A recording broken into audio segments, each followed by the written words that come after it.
Hello বন্ধুগণ, আজকে যে বিষয়টার উপর আমরা আলোচনা করব সেটা হচ্ছে বাংলা আবাস যোজনা। তো বন্ধুগণ, বাংলা আবাস যোজনার উপর আজকে আমরা দুটা গুরুত্বপূর্ণ বিষয়ের উপর আলোচনা করব। সেই বিষয়টা হচ্ছে যে আপনাদের বাংলা আবাস যোজনার টাকা কবে ঢুকবে, এবং 2 নম্বর বিষয়টা হচ্ছে যে বাংলা আবাস যোজনার মধ্যে নাম থাকা সত্ত্বেও এমন অনেক ধরনের ব্যক্তি আছে যে আপনাদের অ্যাকাউন্টে টাকা ঢুকবে না।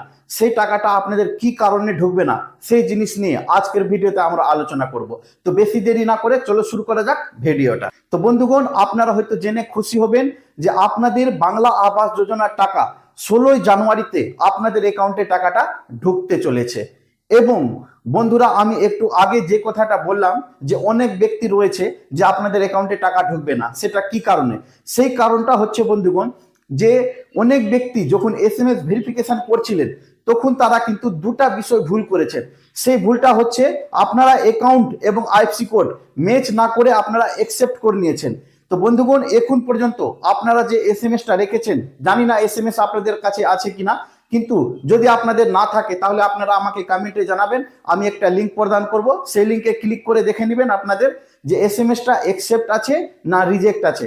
যদি আপনাদের কোনো কারণবশত রিজেক্ট হয়ে যায় তাহলে আপনারা তৎক্ষণিক ব্লকে যাবেন, ব্লকে গিয়ে আপনারা জানার চেষ্টা করবেন যে আপনাদের কি কারণের জন্য রিজেক্ট হয়েছে। সেই কারণটা কিন্তু যদি সলভ না করেন তাহলে কিন্তু আপনাদের ব্যাংক অ্যাকাউন্টে আর টাকা ঢুকবে না। তো বন্ধুগণ, যদি ভিডিওটা ভালো লেগে থাকে তাহলে ভিডিওটাকে লাইক শেয়ার অবশ্যই করে দিবেন। ধন্যবাদ।